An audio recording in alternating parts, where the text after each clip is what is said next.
Hi, is writing your passion? That's good, because today you're with some special guest on the Behind the Words TV, and we're going to talk about writing and is how to make writing your passion, how to hone your passion, how to make it happen for yourself. Hi, I'm Paul Madsen, host of Behind the Words TV and founder of growmedia.com. Today, I'm excited because I'm with, for this chapter of the show, Kathy Rygg. Kathy, welcome to the show. Thanks, Paul. Thanks for having me. Good to see you. Good to see you. And hey, is writing your passion? It absolutely is my passion, Paul.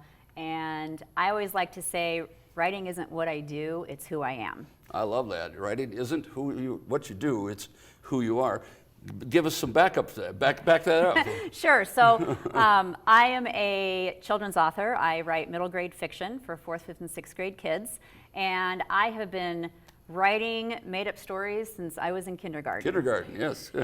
In fact, I wrote my first book when I was in 2nd grade. I drew little pictures. I bound it with some yarn and cardboard. I have seen this book. Yes. Can you think of what caused you to do that all those years ago? You know, I don't know. It's just something I've always enjoyed. It just came out of you. It did, yes. And you know, I have a journalism degree, so I continued to write through college. Mm-hmm. I'm also editor and writer for a magazine, so I've just it's Plus you have 8 books. And I have 8 books, yeah, yes. Out there in the marketplace.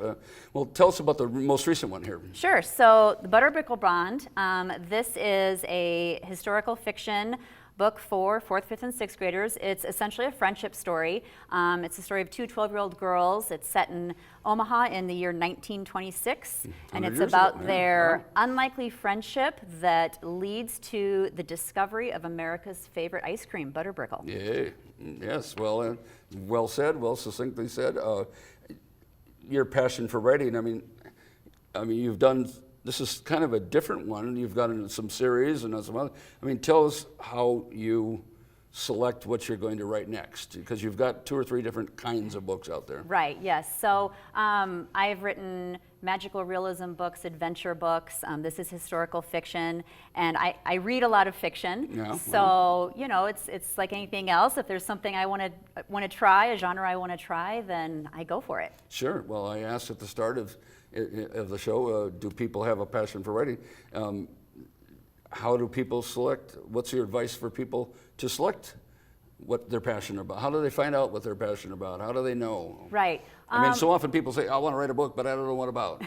Right. Well, typically then I would recommend read a lot. Read a lot of books, see what resonates with you.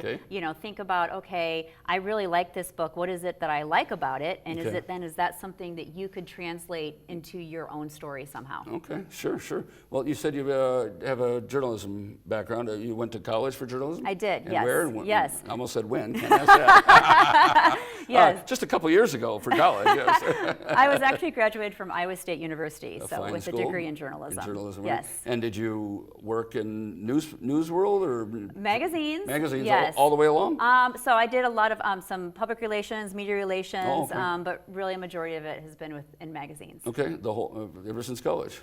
Yes. Yeah. But that's keeps you on your toes because there's always deadlines, right? Absolutely, lots, and there is when you write a book too. I suppose. It's good to make your own deadlines to keep you on task. Well, that's good. Tell us about your relationship with a publisher. I mean, how does that work? How do you find one? Do you need an agent? All these kind of things. Oh, that's a whole other chapter. We have 2 whole minutes.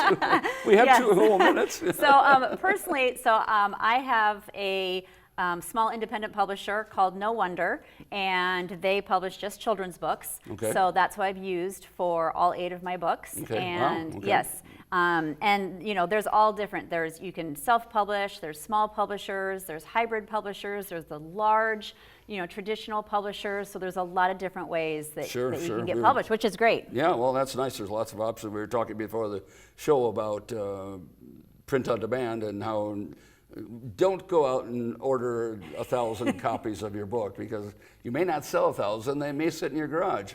Nowadays, print on demand. If I ordered Butter Brickle Bond, which I did, it did not exist until my order hit Amazon, and then they created it, and I had it at my house 2 days later. Isn't Right. that magic? Speaking of magic, yeah. Yeah. And so print on demand is a way to go. And there, for a lot of people, publishing like Kathy is another way. Any advice for people to find their passion, how to get that story out there as we wrap up here? I would just say just start writing. You know, sometimes journaling is a great way to start, Right. and something can come out of that. And I also recommend read, because that's a great way to It's get into it. sounds pretty basic. To get better at reading or writing, read and write. Yes, they go together. They're hand in hand. There's your price of admission right there. Well, that's great. Kathy, great to chat with you today. Thank you, Thanks Paul. for coming. Butter Brickle Bond, and check it out. It's a great read for your young middle grade students.